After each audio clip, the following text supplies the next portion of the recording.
ونستعينه ونستغفره ونعوذ بالله من شرور أنفسنا ومن سيئات أعمالنا من يهده الله فلا مضل له ومن يضلله فلا هادي له أشهد أن لا إله إلا الله وحده لا شريك له وأشهد أن محمدا عبده ورسوله لا نبي بعده أما بعد. Seyogianya kita akan melanjutkan pembahasan berikutnya dalam kitab zakat. Tapi mengingat kita telah masuk ke dalam bulan Sya'ban dan untuk menyelesaikan kitab zakat sepertinya butuh waktu yang tidak sedikit. Dari itu kami putuskan di bulan Sya'ban ini sampai nanti kajian terakhir sebelum Ramadan, kajian kita lompat dulu ke kitab Shaum dalam Sunan At-Tirmidzi.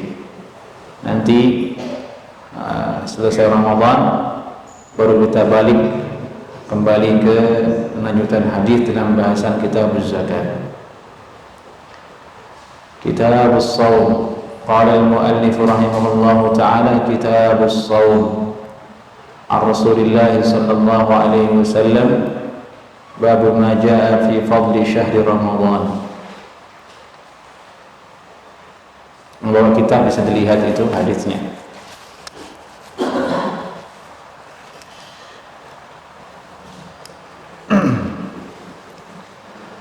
Shaum dalam bahasa Arab maknanya al-imsak.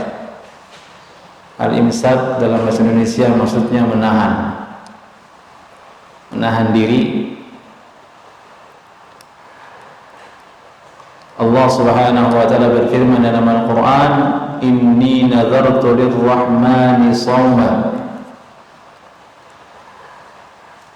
Maryam alaihi salam diceritakan oleh Allah dalam Al-Quran berkata, aku bernazar untuk Ar-Rahman, itu Allah Subhanahu wa ta'ala. Inni nazartu lir-Rahman, aku bernazar untuk Ar-Rahman. Salah satu nama Allah Ar-Rahman, Shauma, yakni imsakan wa sukutan 'anil kalam. Imsakan maksudnya tidak makan, Shauman maksudnya tidak makan, tidak minum. Wasukutan 'anil kalam, dan menahan diri yaitu diam, tidak berbicara. Itu arti bahasa, secara bahasa as-shaum, menahan.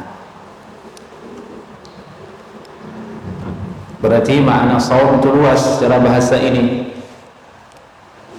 Berbeda dengan shaum yang syar'i, yang dimana ada batas waktunya, ada tempatnya, dan ada syarat dan rukunnya. Dari itulah mengatakan shaum, puasa itu imsakun 'anil muftir ala wajhin makhsus, menahan diri dari yang membatalkan puasa dalam bentuk yang telah khusus dalam syariat, yaitu ada niatnya, ada sahurnya, ada sunnahnya, ada pembatalnya, ada yang lain-lainnya. Allah Subhanahu wa ta'ala berfirman tentang wajibnya puasa ini, ya ayyuhalladzina amanu kutiba alaikumus shiyam. Dan Nabi sallallahu alaihi wasallam bersabda, buniyal Islam ala khamsin, syahadati an la ilaha illallah, di antaranya wa shaum Ramadan. Dan ijma', kesepakatan ulama terbentuk setelah itu bahwasanya puasa itu adalah rukun daripada rukun Islam yang wajib untuk dilaksanakan dalam setahun sekali. Kata ulama, puasa ini difardukan oleh Allah Subhanahu wa taala fi Sya'ban fi sanati tsaniyah. Turun perintah wajibnya pada bulan Sya'ban di tahun yang kedua dari tahun Hijriyah. Rukunnya ada 3 kata ulama. Shaimun, orang yang berpuasa. Wa niyatun, harus ada niat. Wa imsakun 'anil muftirat, dan menahan diri dari segala sesuatu yang membatalkan puasa. Puasa ini wajib hukumnya sebagaimana disebutkan, wa huwa ma'lum min ad-din bid-darurah, dia adalah bagian dari perkara yang diketahui secara praktis hukumnya. Orang tidak perlu sekolah di Madinah, tidak perlu kuliah ke Yaman, tidak perlu kuliah ke Amerika untuk tahu hukum puasa. Sekedar dia hidup di lingkungan kaum muslimin, dia pasti tahu nanti puasa Ramadan hukumnya wajib. Itu maksudnya maklum minad-din bid-darurah, secara praktis orang itu tahu hukumnya. Sama seperti salat, kalau dia muslim pasti dia akan tahu muslim itu wajib salat, wajib puasa. Dari itu kemudian ulama mengatakan, faman jahada wujubahu fahuwa kafirun. Siapa saja yang mengingkari hukum wajibnya puasa, maka dia menjadi kafir. Mengingkari maksudnya dia hidup di tengah kaum muslimin, besar di tengah kalangan kaum muslimin, sekolahnya SDIT, ngaji di TPA. Ketika akil baligh, dia bilang puasa tidak wajib. Dia ingkari hukum wajib puasa. Ilmunya juhud, mengingkarinya, hukumnya kafir. Illa an yakuna qaribul ahdi bil Islam, illa an yakuna qaribul ahdi bil Islam, kecuali orang tersebut adalah orang yang masanya dari Islam itu baru masuk ke dalam Islam. Itu yang diuzurkan kalau dia mengatakan puasa tidak wajib, dia tidak tahu hukumnya. Dia hidup di wilayah yang bukan Islam, tidak pernah dia dengarkan dakwah, baru masuk Islam. Yang dia tahu Islam itu hanyalah syahadatain misalnya, puasa sama sekali tidak tahu. Di situ dia mengatakan puasa tidak wajib, dimaafkan karena belum sampai ilmu kepada dirinya.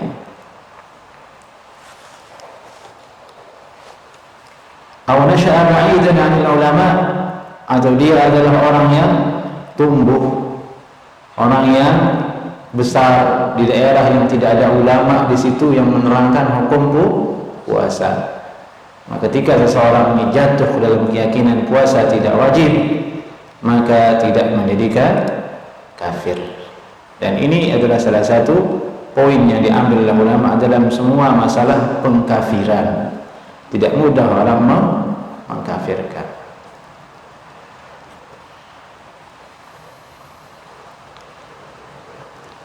وَمَنْ تَرَكَ صَوْمَهُ غَيْرَ جَاهِدٍ مِنْ غَيْرِ عُذْرٍ كَمَرَضٍ وَسَفَرٍ.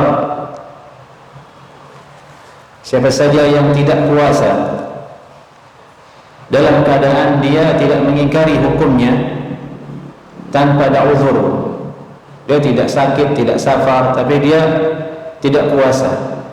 Dia tahu hukumnya wajib puasa tapi tidak puasa.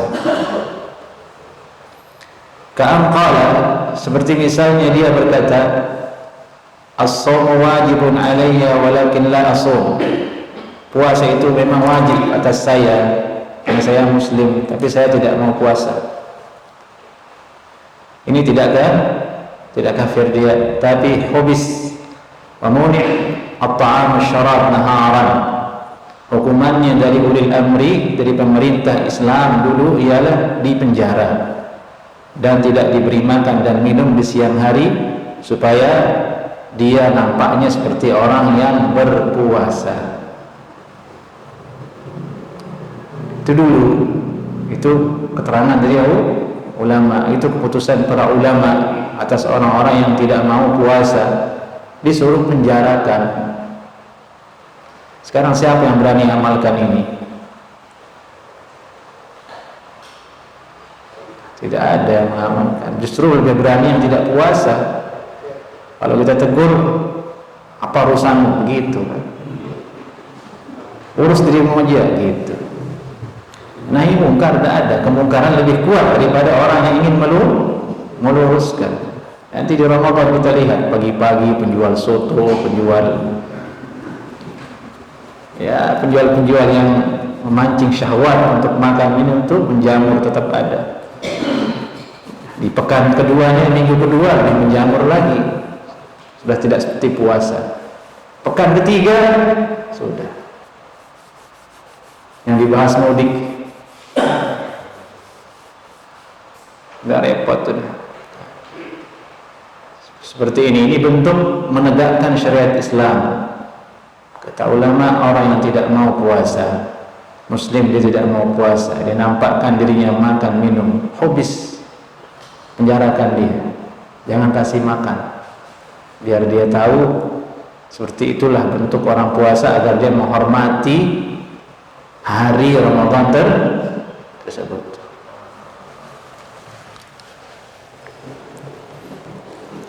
Kata Ramadan itu, kata ulama, berasal dari kata ar-ramdu atau ar-ramad.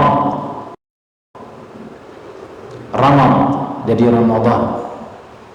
Ramad itu dalam bahasa Arab artinya syiddatul har, panas yang sangat menyengat. Karena kebiasaan orang Arab dulu, orang Arab zaman dulu yang paling pertama menamakan bulan ini Ramadan, mereka punya kebiasaan menamakan sesuatu sesuai dengan keadaannya.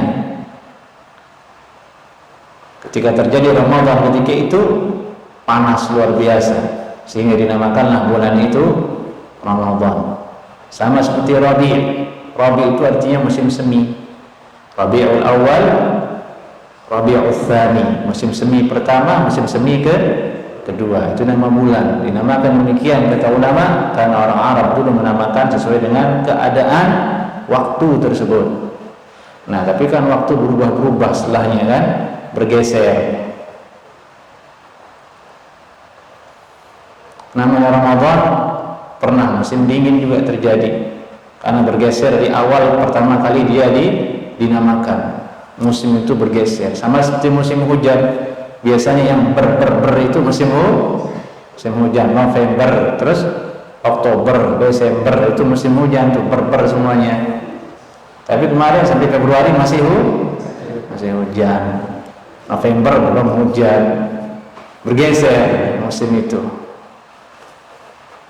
Itu asal muasal kata Ramadan, dan itu bulan kita, diiyakan oleh Allah, disetujui oleh Nabi SAW. Nabi tidak merubah nama bulan itu karena sebelum Rasulullah SAW lahir namanya memang sudah seperti itu. Ada nama Ramadan, ada nama Rajab, nama Sya'ban. Tapi Allah kuasa untuk menentukan mana dia nama-nama bahasa-bahasa yang akan menjadi penggunaan agamanya. Itu kekuasaan Allah Subhanahu wa taala, sehingga tidak boleh orang memprotes, mengkritik, sehingga berkata ini terlalu fanatik dengan Arab. Tidak bisa seperti itu kehendak Allah. Allah yang menghendakinya seperti itu. Kita sami'na wa ata'na, kita dengar dan kita taati. Kalau pintu ini kita buka, orang bisa murtad. Itulah awalnya orang-orang itu menjadi liberal, menjadi tidak beragama. Itu Arab,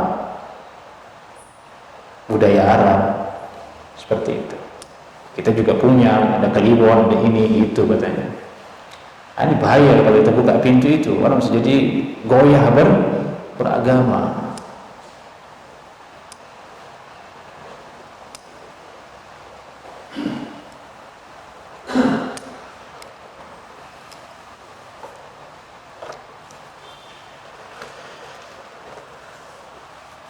Dari itu ulama mengatakan di anna tasmiyata thabitatun qabla syar'i, karena penamaan Ramadan ini sudah tetap, sudah ada sebelum turunnya perintah untuk berpuasa. Memang sudah ada seperti itu Ramadan. Wa huwa afdalul ashhur, kata ulama dia adalah bulan yang paling mulia. Dalam satu riwayat disebutkan Ramadan sayyidus syuhur, Ramadan adalah penghulunya bulan-bulan. Dialah penghulunya bulan-bulan. Ini mukaddimah sedikit tentang bulan Ramadan dan hukumnya. Baru kita masuk ke hadis yang pertama dalam kitab As-Shaum itu. Qala al-Imam At-Tirmidzi rahimahullahu taala, bab ma jaa fi fadli syahri Ramadan. Ini bab membahas tentang keutamaan bulan Ramadan.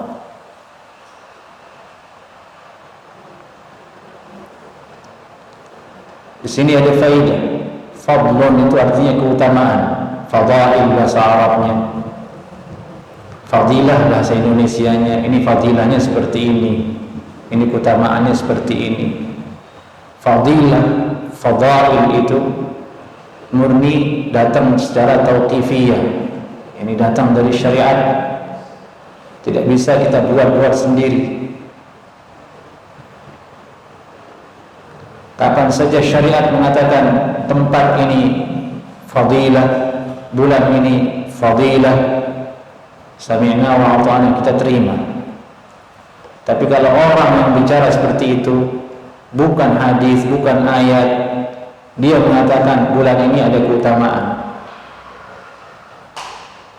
tanpa dalil, bagaimana sikap kita? Tolak. Karena keutamaan itu murni diketahui dari syarak, dari Allah dan dari Nabi-Nya sallallahu alaihi wasallam. Dari itu kita tidak boleh menilai suci, menilai sakral sesuatu kecuali berdasarkan dengan dalil. Disakralkan sebagaimana orang mensakralkan sesuatu di dalam agama tanpa dalil, itu perbuatan jahiliyah. Dari itu Nabi SAW menafikan bentuk-bentuk seperti itu. Seperti beliau bersabda, wala safar, tidak ada bulan safar. Karena orang-orang jahiliyah dulu menilai, menganggap safar itu bulan yang penuh dengan rahasia, diagungkan tanpa ada dalil. Nabi melarangnya, tidak ada hal seperti itu. Maka dikiaskan ke semua perkara. Maka batallah orang-orang yang nyari-nyari nama baik untuk menikah, hari-hari baik untuk menikah. Utamanya kamu nikah tanggal sekian, hari sekian, itu dukun. Walaupun dia rajin ke masjid, itu dukun walaupun dia rajin ke masjid. Jangan tertipu daya. Karena rajin ke masjid itu bukan ukuran. Banyak orang bisa ke masjid. Orang baru taubat juga datang ke masjid, iya kan? Bukan itu ukurannya. Khawarij itu paling rajin sholat, paling rajin puasa, tapi itu bukan ukuran. Ukurannya adalah bagaimana seseorang itu sesuai dengan manhaj dan aturan Nabi Sallallahu Alaihi Wasallam dalam berkeyakinan dan beramal. Ini faidah dari ucapan fadli syahri Ramadan, fadilah keutamaan bulan Ramadan. Kita tahu dia punya keutamaan bulan ini karena pemberitaan dari Allah dan Nabi-Nya sallallahu alaihi wasallam. Maka kita sami'na wa ata'na, kita dengar, kita taati. Qala haddatsana Abu Quraib Muhammad bin al-Ala bin Quraib qala haddatsana Abu Bakr bin Ayyash an al-A'mash an Abi Salih an Abi Hurairah قال قال رسول الله صلى الله عليه وسلم إذا كان أول ليلة من شهر رمضان صفدت الشياطين ومردت الجن وغلقت أبواب النار فلم يفتح منها باب وفتحت أبواب الجنة فلم يغلق منها باب وينادي مناد يا باغي الخير أقبل ويا باغي الشر أقصر walillahi utaqa'u minan nar wa dzalika kullu lailatin. Ini hadis Abu Hurairah radhiyallahu taala anhu, beliau berkata Rasulullah sallallahu alaihi wasallam pernah bersabda, "Idza kana awwalu lailatin min syahri Ramadan." Apabila ketika malam pertama bulan Ramadan itu telah tiba, masuk,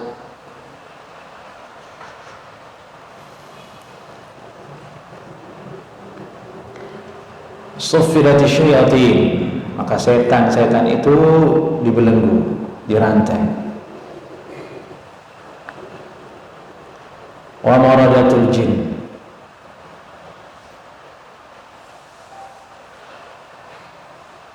marid, maradah sama dengan talib, talabah. maradatul jin. Marad artinya tajarrud, yakni jin-jin yang sunyi dari kebaikan. Jadi kata maradatul jin ini adalah penguat dan tafsir dari kalimat asyayatin. Setan itu adalah jin, tapi dia jin yang tidak ada kebaikannya sama sekali. Dia itu yang tugasnya menggoda, memberikan was-was kepada manusia. Dibisikin was-was, diajak kepada yang jelek, diajak kepada yang buruk, sehingga semakin jauh manusia dari Allah Subhanahu wa taala. Nah, ini dirantai ketika malam pertama Ramadan datang. Suffidatis syayatin wa maradatul jin. Maknanya kata ulama ala zahirihi, sesuai dengan lahiriah tekstual, letterlock dari kalimatnya. Hakikatnya memang iya, setan itu dibelenggu. Apa yang kemudian memunculkan pertanyaan? Yang memunculkan pertanyaan itu, tapi kan tetap ada orang maksiat di Ramadan, meskipun setan dibelenggu. Tidakkah itu maksudnya berarti bukan dibelenggu, atau mungkin makna lain yang diinginkan oleh Nabi SAW? Itu asal muasal munculnya diskusi dan masalah di situ.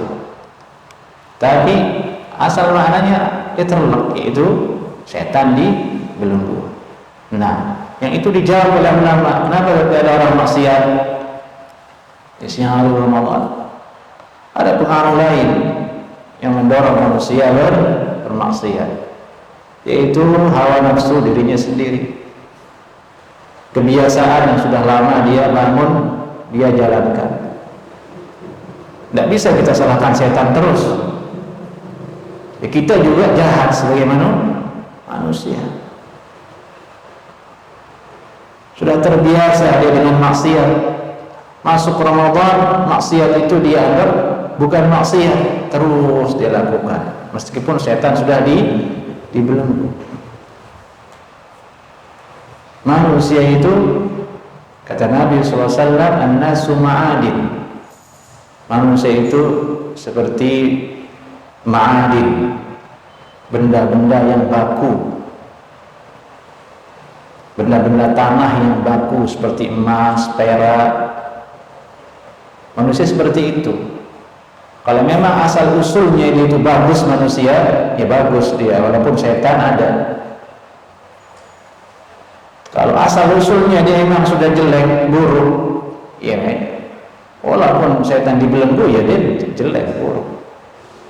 Na'udzubillah min dzalik. Jadi itulah pentingnya kita mentarbiyah diri, mendidik diri, mengekang diri.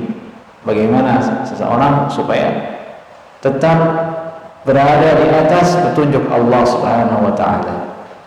Nah, itu jawaban para ulama atas sanggahan yang mengatakan, tapi kan ada orang maksiat. Jawabannya yang tadi itu jawaban yang paling tepat. Bahasanya ada unsur lain yang menjadikan manusia itu maksiat di Ramadan. Ya tadi itu hawa nafsu dan kebiasaan seseorang. Zahir hadis ini setan dibelenggu nampak. Di awal Ramadan masjid penuh, orang datang sholat, yang tadinya tidak sholat jadi sholat, yang tadinya tidak berjilbab dia berusaha untuk berjilbab, dia berusaha untuk datang tarawih walaupun bolong-bolong, dia berusaha untuk puasa di siang harinya walaupun dia masih maksiat. Kita bisa saksikan manusia, perempuan kebanyakan, dia tidak berjilbab, pakaiannya seksi. Kalau kita tanya, mau puasa? Iya, saya puasa. Iya kan? Puasa dia. Dan sholat dia. Kalau zuhur dia ambil mukena, dia masuk kantor, dia sholat. Jadi itu kadang kita tidak boleh sinis ya dengan maksiat ya. Dia dalam keadaan maksiat itu tidak pakai jilbab, pakaiannya terbuka, tapi dia puasa, dia sholat.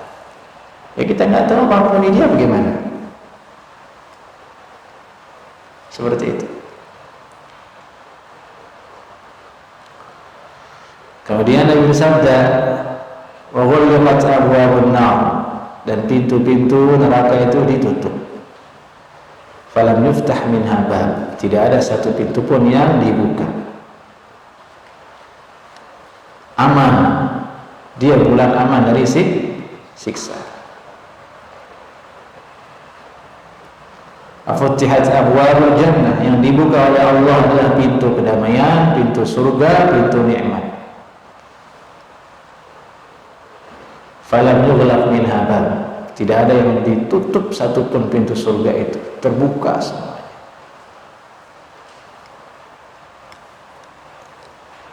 Ya tinggal kita.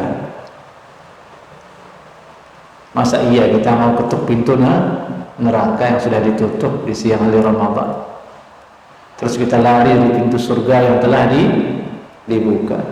Maksudnya kebaikan-kebaikan, jalan-jalan yang menuju surga itu mudah untuk dikerjakan. Dari itu antum lihat kalau Ramadan orang siap-siap membaca Al-Quran, mutadarus, mau sedekah dia, mau bersedekah, mau bagikan iftar ke orang banyak. Itu semuanya adalah pintu-pintu surga dibuka. Maka rugilah orang yang lari dari pintu-pintu tersebut, malah yang dia ketuk adalah pintu neraka Jahannam yang ditutup oleh Allah Subhanahu wa taala. Itu Nabi bersabda, rahima anfarajulin, rugilah hidung seseorang. Maksudnya dia adalah orang yang rugi, orang yang sangat-sangat rugi. Dia ketemu Ramadan berlalu, tapi dosanya tidak diampuni oleh Allah Subhanahu wa taala. Wa yunadi mudadin, dan ada yang memanggil. Kata ulama maksudnya ini Jibril atau malaikat. Ya baghil khair, wahai orang-orang yang mencari kebaikan, aqbil, segeralah beramal, segera beramal. Wa ya baghil syarr, wahai orang-orang yang mencari kejelekan, cukupkan dari Anda bermaksiat. Ini yang terjadi di malam pertama bulan Ramadan, dan itu terus berlanjut. Walillahi taqa, Nabi sallallahu alaihi wasallam, dan Allah Subhanahu wa taala menjanjikan ada pengampunan dosa yang bentuknya ialah dibebaskan dari neraka. Setiap malam ada hamba yang dibebaskan oleh Allah dari neraka, dijamin dia tidak akan masuk neraka. Itu setiap malam bulan Ramadan. Itulah yang kita cari. Bagaimana kita supaya mendapatkan hal itu, yaitu diberikan jaminan oleh Allah Subhanahu wa taala pembebasan dari api neraka. Nah, ini masih ada sebulan nih waktu kita untuk introspeksi diri, untuk mawas diri, untuk mempersiapkan diri, supaya nanti di malam itu kita udah terbiasa, supaya tidak seperti kebanyakan atau kebiasaan kita. Malam pertama, malam kedua, malam ketiga mic begini, semangat.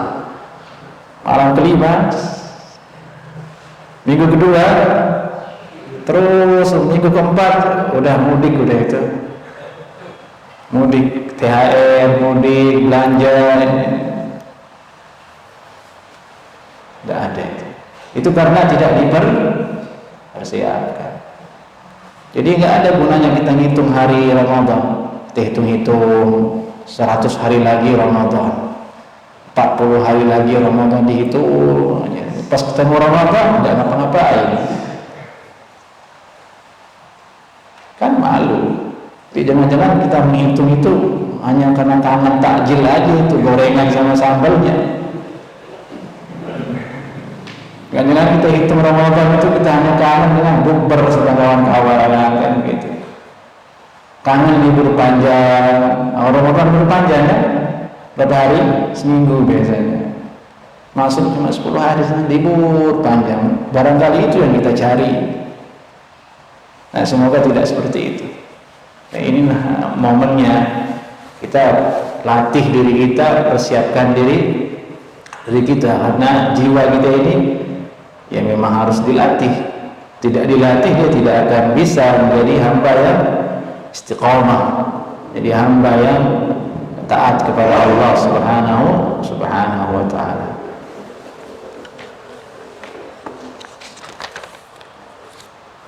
Baik, hadis kedua, qala haddatsana Hannad qala haddatsana Abdah wal Muharibi an Muhammad bin Amr an Abi Salamah an Abi Hurairah qala Rasulullah sallallahu alaihi wasallam man shama ramadhana wa qamahu imanan wa ihtisaban ghufira lahu ma taqaddama min dhanbihi wa man qama lailatal qadri imanan wa ihtisaban ghufira lahu ma taqaddama min dhanbihi. Nabi SAW bersabda, siapa saja yang puasa Ramadan dan sholat di malam harinya dengan keimanan, wahtisaban, ini mengharap pahala dari Allah Subhanahu wa taala, itu arti ihtisab. Dia puasa dengan niat apa?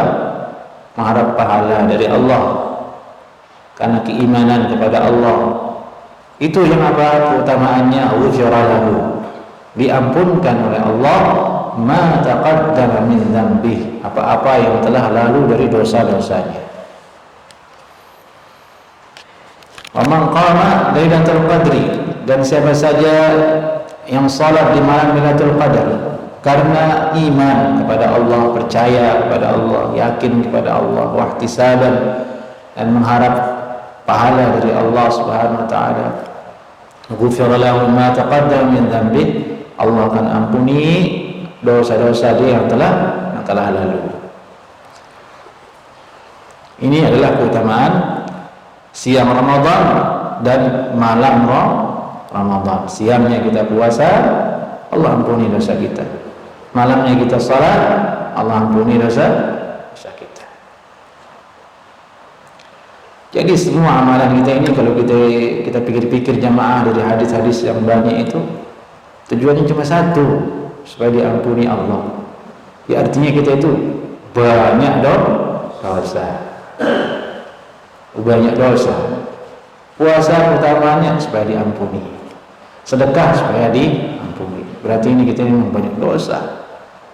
Rugi orang tidak merasa dirinya banyak dosa. Nauzubillah min dzalik.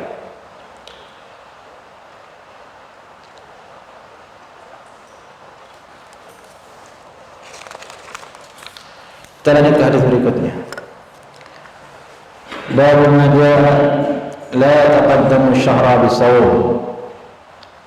Ini bab membahas tentang jangan dahulukan Ramadan dengan berpuasa. Ini yang dibahas sekarang, hukum puasa di akhir bulan Sya'ban. Puasa di akhir bulan Sya'ban yang secara zahirnya nampak sebagai pendahulu untuk puasa Ramadan. Ini bagaimana hukumnya yang dibahas oleh Imam At-Tirmidzi rahimahullahu taala. Qala haddatsana Abu Quraib qala haddatsana Abdah bin Sulaiman an Muhammad bin Amr an Abi Salamah an Abi Hurairah radhiyallahu taala anhu qala an-nabiy sallallahu alaihi wasallam la taqaddamu asy-syahra biyawmin wala biyawmin wala biyawmain illa an yuwafiqa dhalika shawman kana yasumuhu ahadukum sumu li ru'yatihi wa aftiru li ru'yatihi fa in ghumma 'alaykum fa'uddu 30 thumma aftiru. Jangan kalian mendahului bulan Ramadan itu dengan puasa sehari maupun 2 hari, yaitu tanggal 27, tanggal 28 atau tanggal 28, tanggal 29. Jangan, kata Nabi SAW. Kata ulama, larangan di sini adalah larangan bagi orang yang meyakini puasa sehari 2 hari sebelum Ramadan itu sebagai bentuk kehati-hatian. Kehati-hatian dia mengira mungkin ini sudah Ramadan, dia puasa duluan, khawatir itu Ramadan, dia puasa duluan. Itu yang dilarang. Berarti ini konteksnya adalah konteks orang-orang yang informasi tentang satu Ramadannya itu tidak ada sampai ke mereka, dan itu ada dulu di zaman Nabi dan salaf, karena tidak ada sosmed seperti hari ini. Untuk menyiarkan langsung kan susah zaman dulu. Kalau sekarang kan mudah, satu kontrol lewat grup WhatsApp semua tahu. Pemerintah tinggal channel televisi besok puasa langsung tahu sedang isbat. Jadi seolah-olah itu tidak berlaku lagi itu hal seperti itu yang tadi itu zaman dulu. Di zaman dulu dia tidak tahu. Akhirnya dia mengambil kehati-hatian. Besok puasa jadi duluan. Siapa tahu ini Ramadan. Padahal belum masuk. Baru tanggal 29 dia sudah puasa. Baru tanggal 28 dia sudah puasa. Nah, itu dilarang sama Nabi sallallahu alaihi wasallam, jangan lakukan itu. Kecuali ayyuwafiqa dzalika shauman, ada orang yang puasanya itu bertepatan dengan puasa rutinitas dia yang sering dia lakukan. Misalnya ada orang dia sering puasa Senin Kamis, nggak pernah dia lepas Senin Kamis. Terus itu amalannya istiqomah dia bertahun-tahun. Di bulan Sya'ban tanggal 28 hari Senin, bagaimana hukum puasanya? Boleh, kata Nabi sallallahu alaihi wasallam. Karena itu sudah menjadi urutan kebiasaan dia. Atau ada orang puasa Daud selang-seling. Boleh, kata ulama, kalau memang itu kebiasaan dia. Itu makna dari sabda beliau, illa an yuwafiqa dzalika shauman kana yasumuhu ahadukum, di mana dia sudah terbiasa melakukan puasa di situ. Nah, ini puasa ini orang beda-beda jemaah. Ada orang yang kuat puasa, Allah bukakan pintu di situ dia kuat puasa. Kita temukan dia bisa puasa dan Daud. Ada orang lemah dia, baru jam 9 aja udah minta ngopi dia. Beda-beda kemampuan orang. Tidak bisa kita paksakan. Dan itu puasa yang wajib itu cuma satu, Ramadan saja.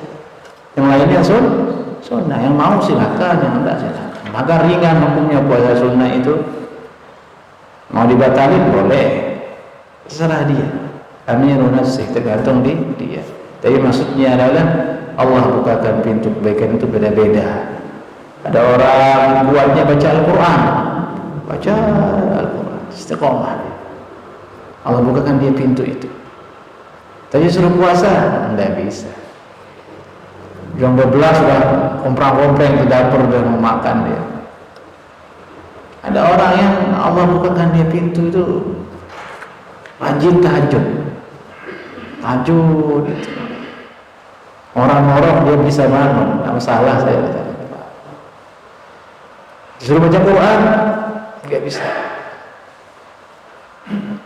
Gagap dibaca Al-Quran. Nah, di mana kita melihat diri kita ada pintu yang nampaknya kita, kalau bahasa dalam tanda petik ada skill di situ, ya sudah, tekuni itu, jangan tinggalkan. Siapa tahu itu menjadi penyebab Allah ampunkan kita dan menjadi penyebab kita masuk surga sendiri di akhirat. Tidak mungkin semuanya. Puasa Daud iya, tahajud iya, sedekah juga iya, baca Quran juga iya. Tidak bisa seperti itu antum. Ada seperti itu di sini? Ada. Beda. Ada yang orang rajin sedekah. Nggak pernah ikut kajian dia, nggak masalah dia sedekah. Itu jangan nyinyir orang. Gue pernah kajian antum, ya biarin aja, mungkin dia punya amalan yang lain ya. Mungkin dia yang biayai itu kajian, bagaimana coba? Dia yang beli snack, dia yang beli ini, dia yang itu, tapi dia nggak pernah kajian. Saya sibuk, afwan katanya. Tapi saya ini, saya bisanya itu. Bagus berarti. Satu kebaikan. Masing-masing orang memiliki pintunya masing-masing. Tinggal bagaimana dia ikhlas karena Allah Subhanahu wa ta'ala.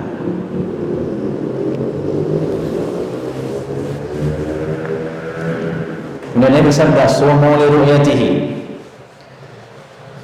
puasalah kalian. Sudah azan? Al-fadhal, sudah azan.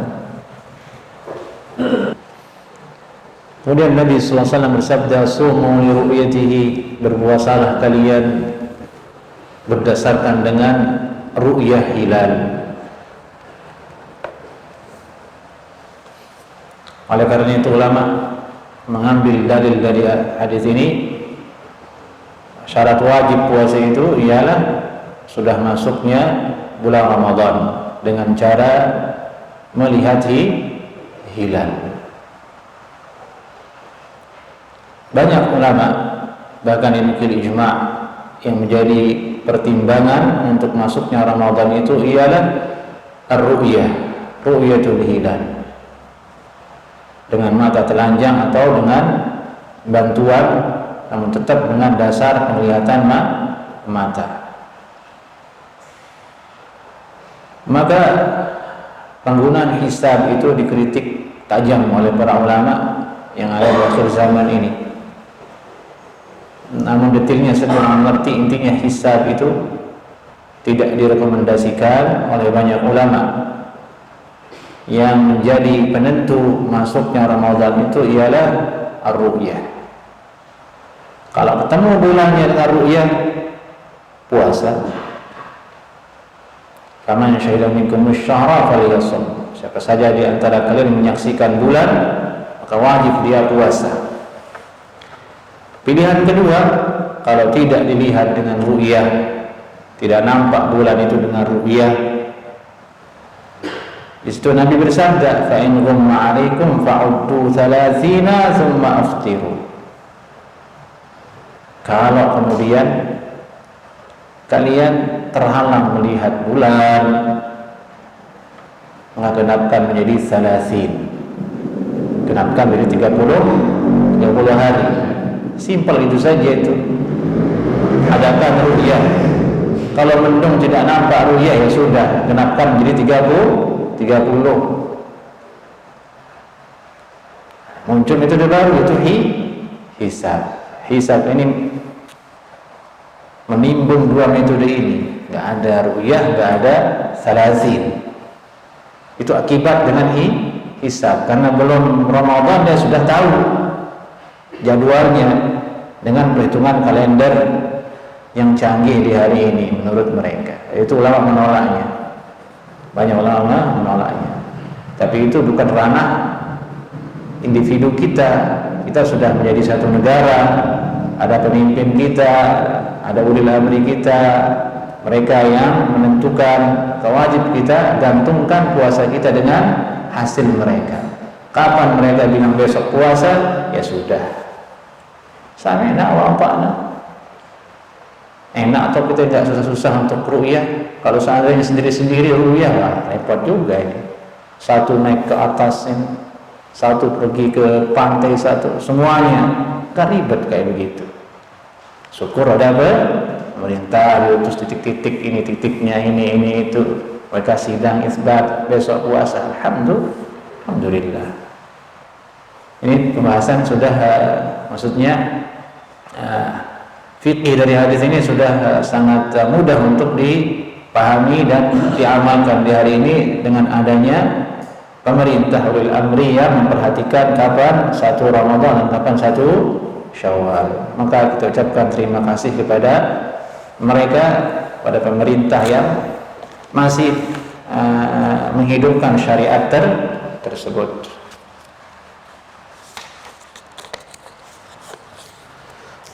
Riwayat lainnya di sini dalam bahasan ini, qala haddatsana Hannad qala haddatsana Waki' an Ali bin Mubarak an Yahya bin Abi Katsir an Abi Salamah an Abi Hurairah qala Rasulullah sallallahu alaihi wasallam la taqaddamu syahr Ramadan bi siyamin qablahu bi yawmin aw bi yawmain illa an yakuna rajulun kana yasumu shawman falyasumhu. Janganlah kalian mendahului bulan Ramadan dengan puasa sehari sebelumnya atau 2 hari sebelumnya, kecuali laki-laki yang dia memang sudah biasa puasa, kemudian itu adalah giliran dia puasa, maka hendaklah dia berpuasa. Qala Imam At-Tirmidzi berkata, wal amal ala hadza inda ahli ilm. Inilah yang diamalkan di sisi para ulama. Karihu an yata'ajjala ar-rajulu bi siyamin qabla dukhuli syahri Ramadhan li ma'nan Ramadan. Ulama membenci ay mengharamkan seorang laki-laki mendahulukan berpuasa sebelum masuk bulan Ramadan karena tujuan untuk berhati-hati, dia anggap itu sebagai bulan Ramadan. Wa in kana rajulan yasumu shawman fawafaqa siyamuhu dzalik fala ba'sa bihi indahum. Namun apabila seorang laki-laki puasa, kemudian puasa tersebut sesuai dengan jadwal dia puasa, kebiasaan dia, maka tidak ada masalah dalam hal tersebut. Baik. Bab ma jaa fi karahati shaumi yaum syak, ini kita lanjutkan insyaallah taala di majlis berikutnya biidznillah taala. Ini tanyakan yang Adib, silakan.